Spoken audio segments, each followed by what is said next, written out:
Hello दोस्तों, राधे राधे, जय श्री कृष्णा। आप लोग कैसे हो? कमेंट में ज़रूर बताइएगा।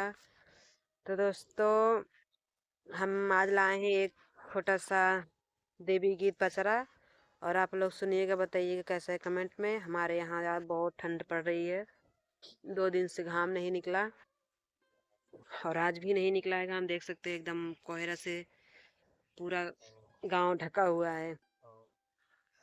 तो दोस्तों, अब चलिए हम वीडियो की तरफ चलते हैं और वीडियो को बनाते हैं, और आप लोग गाना को फुल वॉच करके सुनिएगा। जो गलती हो उसे क्षमा करिएगा, और आप लोग सुन के बताइएगा कमेंट में कैसा है, ज़रूर मतलब बताइएगा गाना कैसा है।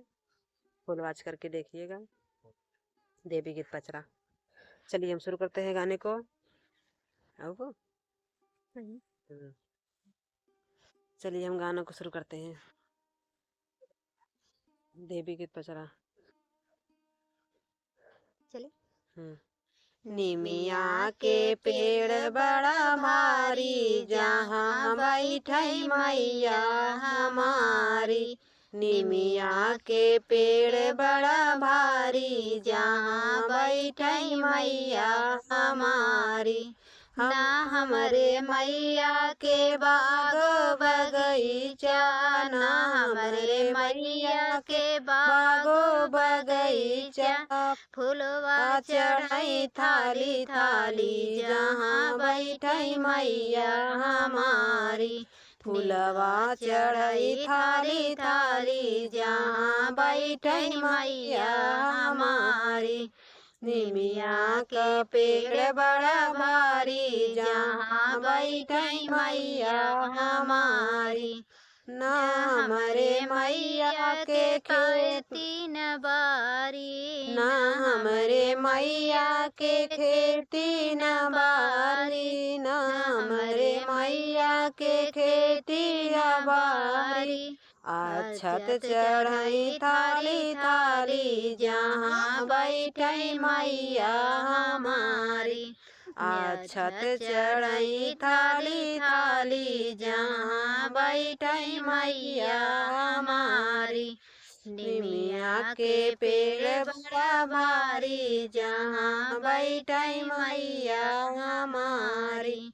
निमिया के पेड़ बड़ा भारी, जहाँ बैठी मैया हमारी। ना हमरे मैया के गैया भैंसिया, ना हमरे मैया के गैया भैंसिया।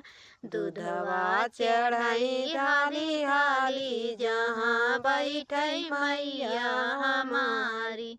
दूधवा चढ़ाई हाली हाली, जहाँ बैठी मैया हमारी।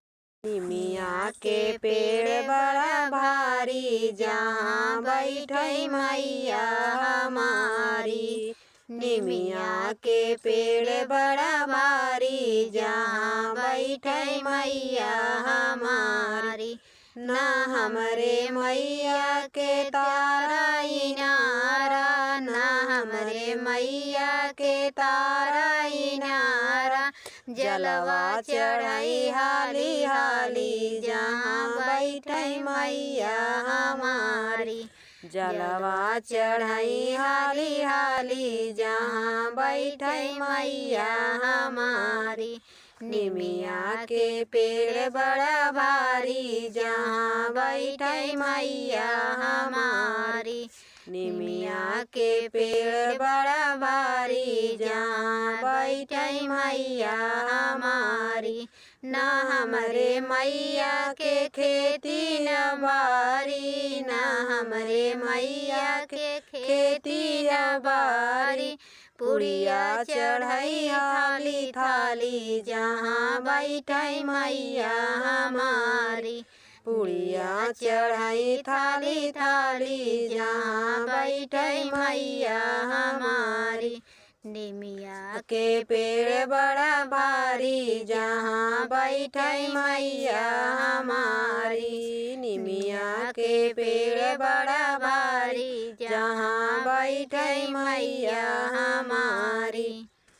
तो दोस्तों, आज के गाने में यही था, और आप लोग सुनिएगा फुल वॉच करके और बताइएगा कैसा है। हम है हमारी क्या लगती हो, जेठानी जी। तो हम दोनों आज साथ में गाए हैं और आप लोग फुल वॉच करके देखिएगा और बताइएगा कैसा है हम दोनों का गाना। तो दोस्तों बाय बाय, मिलते हैं अगले वीडियो में।